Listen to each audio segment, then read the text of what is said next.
Mũmbunge wa Kĩharũ Ndindi Nyoro nĩ ũmwe wa atongoria arĩa mokĩrĩire kuongererwo gwa thogora wa maguta, akiuga ũndũ ũyũ nĩ ũgũthinĩkania mĩtũrĩre ya Kenya makĩria. Koguo uma wa ũhoro nĩ atĩrĩrĩ, harĩ betũrũ rita ya maguta Kenya, Mũkenya kĩrĩa kĩratũma arĩhe goro athiĩ kũgũra maguta ti ũhoro wa maũndũ ma haro ya Iran, nĩ maũndũ megiĩ magoti maingĩ mũno maguta-inĩ.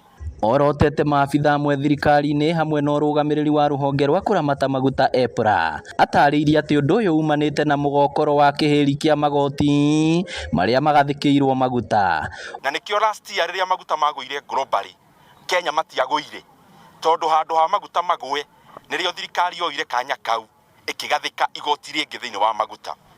Angĩkorwo ena information ĩngĩ no agĩkorirwo thirikari ĩrĩa ĩratungata ti ya Kenya, tondũ mawathiri wa kari ya Kenya nĩ ũcio.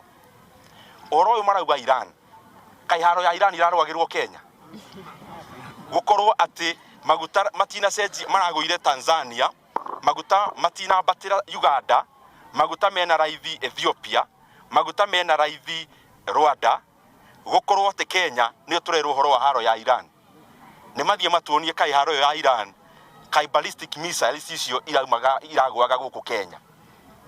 Ũhoro wa ma nĩ atĩ magoti nĩ maingĩ mũno marĩa akenya marakuo ũhoro-inĩ wa maguta.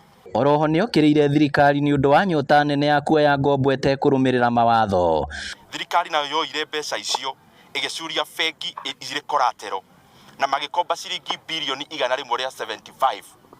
Na harĩ birioni icio 175 nĩ ngwenda kũria waziri atĩrĩrĩ, no wacainire thirĩ ũcio? That's number 1. Namba 2, njoherera nĩ mbeca cigana?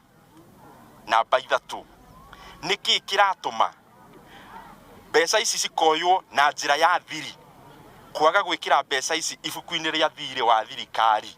Arĩtie mwena wa Gĩtuto Kĩharũ hĩndĩ ya mũcemanio wa kũngania mawoni ma mũingĩ megiĩ gwakwo thukuru wa gũthomithania kothi cia moko wa Kenneth Matiba. Andũ arĩa me thirikari tafadhali, tutikarore o rĩu, reke tũrore bũrũri witũ kahinda karĩa gagũka nginya karaihu. Ngĩribotera Inooro TV kuma Gĩtuto Kĩharũ kaunti ya Murang'a, rĩtwa rĩakwa nĩ Victor Kĩnothia.